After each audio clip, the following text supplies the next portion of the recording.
So you got sick. Now what? Hey y'all, I'm Dr. Venn, your no BS chiropractor. So I want to talk about what do I do when I get sick. We've already made videos talking about what you can do to prevent sickness, but let's talk about what do I do when I actually get sick. Supplements, most of the supplements that I'd be recommending, I'm already taking. So it's not really a big change. But there are two things that I think about as far as supplements. I'm already taking vitamin D. You want to make sure you have an optimized vitamin D level. But what I change or add is Congoplex from Standard Process. It is the best immune booster that I know of, but it is not a preventative. It is only when you're sick. It is great to boost the immune system for bacterial infections, viral infections, and it actually has a huge effect on congestion, which a lot of times will go along with being sick. So Congoplex is number one. I add that in.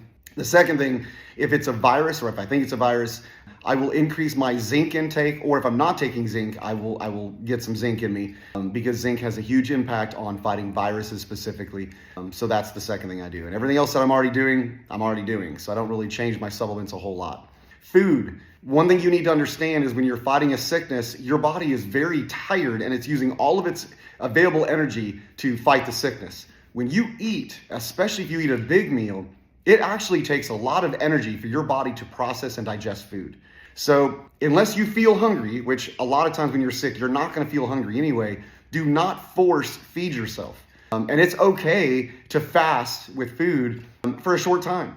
So if you skip a meal or skip a few meals, that is totally fine. You don't need to force feed yourself while you're sick, but especially trying to get a big normal meal in you just because you're afraid you're not getting enough in you, that will burden your body and your energy stores will go down because your body needs the energy to fight the sickness, not to digest food.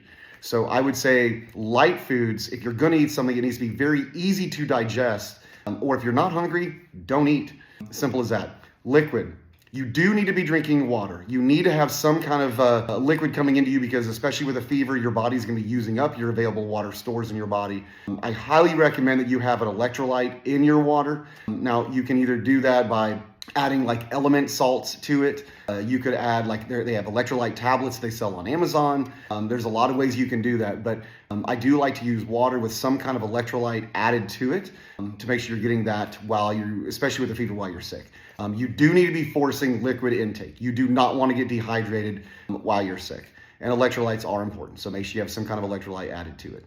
What I don't do, the old school drinking 7-Up or Sprite or something like that, I don't do that. Even if it tastes good, even if it feels good, the problem with that is you're drinking sugar. Sugar depresses the immune system. Instantly, it will have an effect on your immune system. So my go-to is not 7-Up or something along those lines. It's simply water with electrolytes.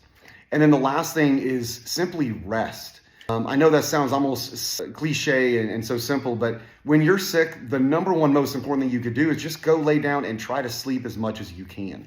This is not the time to go for a jog. I've heard people say, "Oh, I'm going to go burn off my fever, so I'm going to go run a mile." No way. You need to rest. Exercising is, in my opinion, never indicated when you're actually sick. Rest, sleep, lay down, do as little as possible. Let your body spend all of its energy on healing, not trying to heal from a workout or digest food or anything extra. You just need to rest.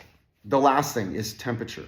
Now, again, this is within reason. I don't want to see a person's fever go to 104 or above. And obviously, you've got to monitor your temperature. But what I do not do is if I get a fever of like 101 or even a 102, 102 and a half, I'm not going to take something that's going to reduce my fever. The fever is there because your body needs the temperature, the heat, to kill the virus or kill the bacteria. So the temperature, up to a point, is not only important, it's very needed to help your body fight. So I don't take Advil or Tylenol or ibuprofen, anything along those lines to try to reduce my fever. I let the fever go up to a point, of course, and I try to get warm. I support the fever. So I rest. I put on sweatpants, sweatshirt, lots of blankets to try to keep my body warm because, again, my body needs that temperature to fight off the sickness. That's kind of the gist. Those are the basic concepts that I go to. When you're sick, there are a lot of things that you can do to help your body get through it quicker without necessarily taking a medicine.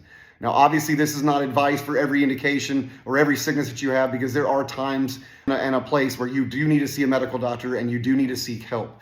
This is for situations where you're home, you're just not feeling good, and you just want to get over it quicker. I hope that helps. If you have any questions, leave them in the comments below. And if you have topics that you want me to discuss, please let me know. I want to help as many people as I can, and I love talking about health. You're welcome.